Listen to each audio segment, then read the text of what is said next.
आगामी विधानसभा निवडणुकीच्या पार्श्वभूमीवर जतमध्ये भाजपाच्या बूथ कमिटीची बैठक संपन्न झाली। या बैठकीत गावकरी आणि गुळकरी असा चांगलाच वाद रंगलाय। वाद इतका विकोपाला गेला की आमदार गोपीचंद पडळकर आणि तमनगोंडा रवी पाटील एक समर्थक एकमेकांना भिडलेत। बैठकीत भूमिपुत्राच्या मुद्द्यावरून रणकंतन झाले।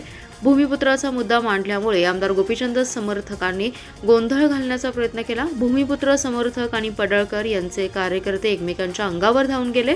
आज भाजपचे पक्ष निरीक्षक देशपांडे यांच्या उपस्थितीत जत येथील डॉक्टर रवींद्र अरळी शैक्षणिक संकुल या ठिकाणी बूथ प्रमुख आणि शक्ती केंद्र प्रमुख कार्यकर्त्यांची बैठक आयोजित करण्यात आली होती। या बैठकीला रवींद्र अरळी, तमनगोंडा रवी पाटील, प्रभाकर जाधव, अप्पासाहेब नामद, दिग्विजय चव्हाण, शंकर वगैरे, बसवराज पाटील यांच्यासह प्रमुख मंडळी उपस्थित होते। सभेमध्ये भाजपचे प्रमुख कार्यकर्ते आपली भूमिका आणि विचार मांडत होते। DS कोटी यांनी जत विधानसभेची उमेदवारी देताना पक्षाने सर्वप्रथम भूमिपुत्रांनाच प्राधान्य दिलं पाहिजे। भूमिपुत्रांच्या पाठीशी जत तालुका ठामपणे उभा राहील अशी भूमिका मांडली। यावेळी भूमिपुत्राचा मुद्दा का उपस्थित केला असं जाब बेळूर येथील भाजपाचे कार्यकर्ते लक्ष्मण जखगोंड यांनी विचारला।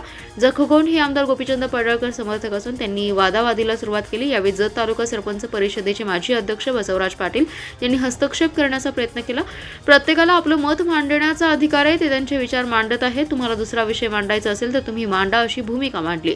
आम्हीही भूमिपुत्राचे समर्थक असल्याचे पाटील यांनी म्हणताच मुचंडी येथील पडळकर समर्थक रमेश देवर्षी व्यासपीठावर धावून आले। त्यांनी त्यांच्या हातातील माईक हिसकावून घेतला, तसेच डायसही पाडला। त्यामुळे सभेच्या ठिकाणी गोंधळ झाला।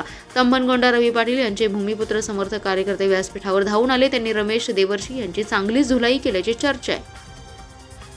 उमेदवार ठरवण्याचा किंवा आम्ही बोलल्यानंतर काय फरक होण्याचा इथं काही विषय नाही।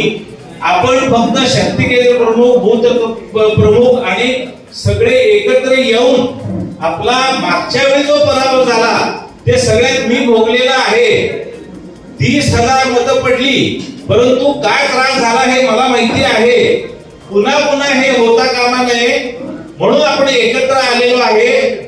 यावेळी आपण कितीही भांडलो, कितीही बोललो तर उमेदवारी देणारे वेगळे आहेत। उमेदवारी हे वरून जाहीर होणार आहे। ज्यावेळी उमेदवार जाहीर होईल आपण एक संघानं काम करायचं आहे, त्यासाठी आपण इथे एकत्र आलेलो आहे। आपले विचार भिन्न असले तरी, मन जरी मतभिन्नता असेल तरी एक मनानं आपण ह्या विधानसभेला जायचं आहे। म्हणून तुम्ही सगळेजण भारतीय जनता पार्टीचे एक पायक आहेत। तुम्ही कार्यकर्ते आहात, ही भूमिका लक्षात ठेवून कोणालाही उमेदवारी मिळाली तर आपण एक संघानं काम करायचं आहे, ही भूमिका लक्षात ठेवा।